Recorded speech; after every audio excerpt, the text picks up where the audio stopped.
اس مجلس میں مولانا کے حکم کے مطابق یہ عاجز حاضر ہوا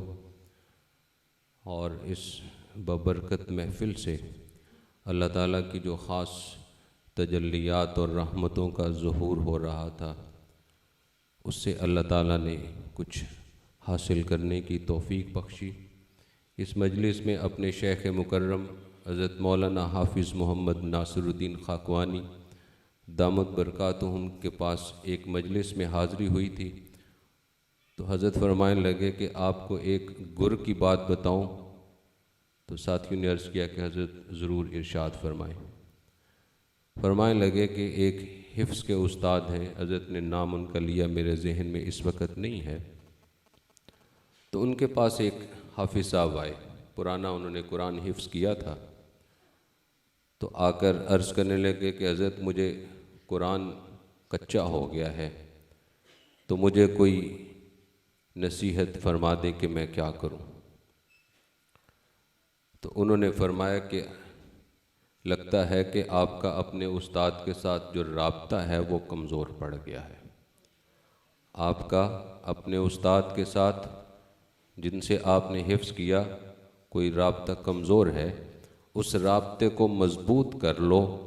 قرآن یاد ہو جائے گا۔ پھر وہ کچھ ہی دیر کے بعد ان کے پاس حاضر ہوئے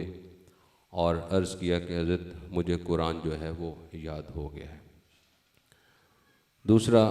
ہمارے پاس ایک نوجوان عالم ہیں، نصرت علوم کے فارغ ہیں، ابا جی کے ساتھ ان کا بیعت کا بھی تعلق تھا، تو مجھے ایک دن تشریف لائے، فرمانے لگے کہ میرا صبح نماز کے لیے اٹھنے کو جی نہیں کرتا، اور قرآن کے کچھ پارے وہ بھی میرے کچے ہو گئے ہیں، تو میں بڑا پریشان ہوں، جب خود نہیں اٹھتا تو بیوی کو کیسے کہوں کہ اٹھ کے نماز پڑھو۔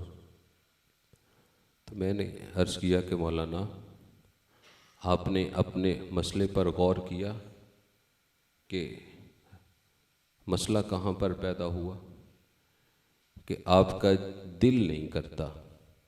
صبح اٹھنے کو، اور آپ کا دل نہیں کرتا قرآن پڑھنے کو، تو نقص جو ہے وہ پھر دل میں آ گیا ہے۔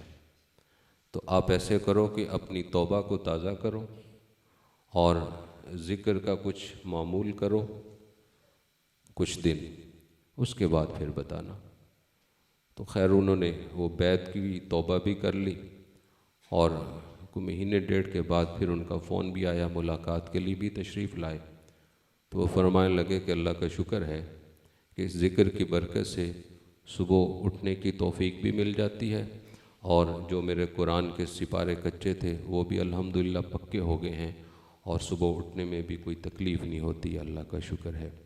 تو بھئی جہاں نقص ہوتا ہے وہیں پر علاج ہو، تو اسی چیز کا علاج ہو تو انسان صحت یاب ہوتا ہے۔ اللہ تعالی ہماری اس مجلس کو کامیاب فرمائے، ہمارے طلباء کو اللہ تعالی دوسروں کے لیے بہترین نمونہ بنائے۔ آخری گزارش یہ ہے کہ جو حافظ ہوتے ہیں اللہ تعالی ان کی عزت خود دلوں کے اندر ڈالتے ہیں۔ کالج میں بعض اوقات میرے پاس کچھ لڑکے کسی مسئلے کے لیے آتے آفس میں، اور ان کو دیکھ کر یا ان کی جو غلطی تھی ان کو دیکھ کر تو کچھ غصہ آتا تھا، لیکن ساتھ ہی بیٹھے کوئی کولیگ یہ کہہ دیتے کہ سر یہ حافظ صاحب ہیں، تو فوراً دل کے اندر احترام بھی آ جاتا، باوجود اس کی غلطی کے اللہ کی طرف سے آتا ہے، اور رویہ بھی بدل جاتا کہ حافظ صاحب کچھ خیال کریں۔ تو بھائی آپ لوگوں کی جو قدر ہے وہ لوگ تو جانتے ہیں، اللہ کرے کہ آپ کو خود اپنی قدر کا بھی پورا احساس ہو۔ لوگ آپ کو نیک بھی سمجھتے ہیں اور اللہ کے خاص بندے بھی سمجھتے ہیں، یہ لوگوں کی نظر ہے، یہ لوگوں کا خیال ہے، اور ان کا خیال بھی درست ہے۔ اللہ کرے کہ آپ کو خود اپنی قدر جو ہے وہ پوری طرح معلوم ہو جائے۔ اور آخری بات یہ کہ یہ دور چونکہ فتنوں کا دور ہے، اور قسم قسم کی جو چیزیں ہیں ہمارے سامنے آ رہی ہیں، خاص طور پر اس دور کے اندر صالحین کے ساتھ جو تعلق ہے اور علماء کے ساتھ مضبوط تعلق جو ہے وہ وقت کی ضرورت بھی ہے اور ہماری مجبوری بھی ہے کہ جو کسی اللہ کے خاص بندے کے ساتھ متعلق ہے اللہ تعالیٰ اس کے ایمان کی حفاظت بھی فرماتے ہیں۔ ہم نے اپنے بزرگوں سے ایک واقعہ سنا ہے امام فخر الدین الرازی رحمہ اللہ تعالیٰ علیہ کا، کہ جب ان کو یہ شوق ہوا کہ کچھ یہ نسبت بھی حاصل کرنی چاہیے تو شیخ نجم الدین کبریٰ رحمہ اللہ کے پاس حاضر ہوئے، لیکن خیال یہ تھا کہ اگر اپنا تعارف کروایا تو میرے علمی مقام کی وجہ سے شاید تربیت میں کچھ فرق ہو۔ تو خانقاہ کے باہر اب تو پانی کی فراوانی ہے، استنجے کے لیے ڈھیلے ہوا کرتے تھے، تو وہ باہر بیٹھ کر وہ ڈھیلے بنانے لگے کہ چلو اللہ کے دوست یہاں رہتے ہیں، ان کے لیے کچھ آسانی ہو جائے گی۔ تو شیخ نجم الدین کبریٰ رحمہ اللہ کے پاس کسی علاقے کے کچھ لوگ آئے اور انہوں نے عرض کیا کہ حضرت ہمارے علاقے میں ایک غیر مسلم عالم آیا ہے، اس کے بڑے عجیب قسم کے کچھ سوالات ہیں، ہمارے وہاں کے جو عالم ہیں وہ ان کا تسلی بخش جواب نہیں دے پا رہے اور نتیجہ یہ ہے کہ ایمان خطرے میں ہے، اس طرح کی صورتحال ہے۔ تو حضرت نے وہ سوالات پڑھے تو ایک خادم سے کہا کہ جاؤ امام فخر الدین رازی کے پاس اور انہیں کہو کہ بھیجا ہے میرا کہنا